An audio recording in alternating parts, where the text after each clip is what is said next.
Malviyanagar police station વિસ્તારમાં આવતા અમરનગર ખાતે સોમવારના રોજ રાત્રિના 9 વાગ્યાના આસપાસ અસામાજિક લુખ્ખા તત્વોનો આતંક સામે આવ્યો હતો। લુખ્ખા તત્વોથી કંટાળી જઈ સ્થાનિકો ડીસીપીની કચેરી સુધી દોડી ગયા હોવાનું સામે આવ્યું છે। ત્યારે સમગ્ર મામલો ડીસીપી જગદીશ બાંગરવાની સમક્ષ આવતા તાત્કાલિક અસરથી ડીસીપી ઘટના સ્થળ ખાતે પહોંચ્યા હતા। તેમજ સ્થાનિકો સાથે વાતચીત કરી તાત્કાલિક અસરથી લુખ્ખા તત્વોની અટકાયત સ્થાનિક પોલીસ દ્વારા કરવામાં આવી હોવાનું સામે આવ્યું છે। આ સમગ્ર મામલે અમરનગર વિસ્તારમાં રહેતી 25 વર્ષીય દક્ષા ઉડેદરા નામની જ્યોતિ દ્વારા સંજય માત્રાણીયા, વિવેક ઉર્ફે અભી, રાજદીપ ઉર્ફે બાપુડી તેમજ અભિષેક ઉર્ફે ભયુકુ તથા તપાસમાં ખુલે તે તમામ વિરુદ્ધ મારામારી, જાનથી મારી નાખવાની ધમકી સહિતની કલમ હેઠળ ગુનો નોંધવામાં આવ્યો છે। ત્યારે મોડી રાત્રે સ્થાનિક પોલીસ દ્વારા 3 જેટલા શકમંદોની અટકાયત કરી તેમની પૂછપરછ હાથ ધરવામાં આવી છે। પોલીસને આપેલી ફરિયાદમાં યુવતીએ જણાવ્યું હતું કે રાત્રિના સમયે અમે બધા શેરીમાં બેઠા હતા।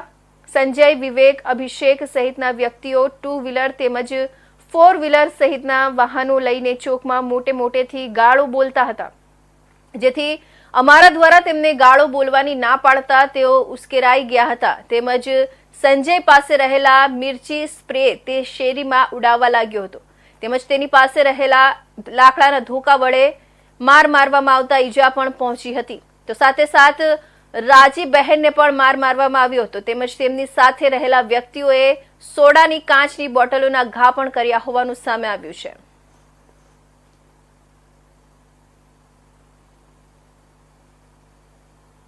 આજ રોજ સાંજના 9:30 વાગ્યાના અરસામાં આપણે માલવીનગર પોસ્ટ વિસ્તારમાં આવેલ અમરનગર જે શહેરી જસર સોસાયટી તે વિસ્તારમાંથી કંટ્રોલનો કોલ હતો કે કોઈ 5 થી 6 લોકો જે લુખ્ખાગીરી કરે છે અને સોડા પાટીની બોટલો ફેંકે છે તેમજ ધોકા અને થી લઈને આતંક મચાવે પ્રકારનો। એટલે આપણે પીસીઆર પહોંચી હતી ત્યારે સા દરમિયાન આ લોકો ત્યાંથી નીકળી ગયા હતા।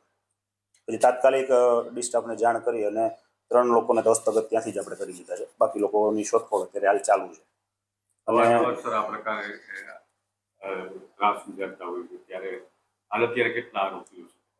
આપણી પાસે જે 3 શકમંદ જે હતા આપણે એને ઝડપી પાડ્યા છે અને આગળના જે છે એમની તપાસ ચાલુ છે। હાલ પૂછપરછ ચાલુ છે અને જે સોસાયટી લતાવાસી છે એમાંથી જે એમને બેને કઈ નાની મોટી ઈજા થઈ છે એમની ફરિયાદ લેવાની ચાલુ છે।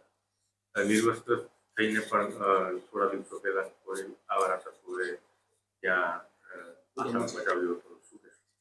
હા, એટલે એક રજૂઆત આવી હતી એમાં કે કોઈ હિરેન નામનો વ્યક્તિ હતો જે આજે હતો નહીં, એમણે પેલું કરેલું, એમની પણ આપણે ફરિયાદ લીધેલી છે, તપાસ ચાલુ છે। અને આમનો જે ગુનાહિત ઇતિહાસ છે 3 પૈકી એક તો બાળ કિશોર છે, એના આધારે આગળની જે પાસા તડીપારની જે છે અટકાયતી લેવામાં આવશે।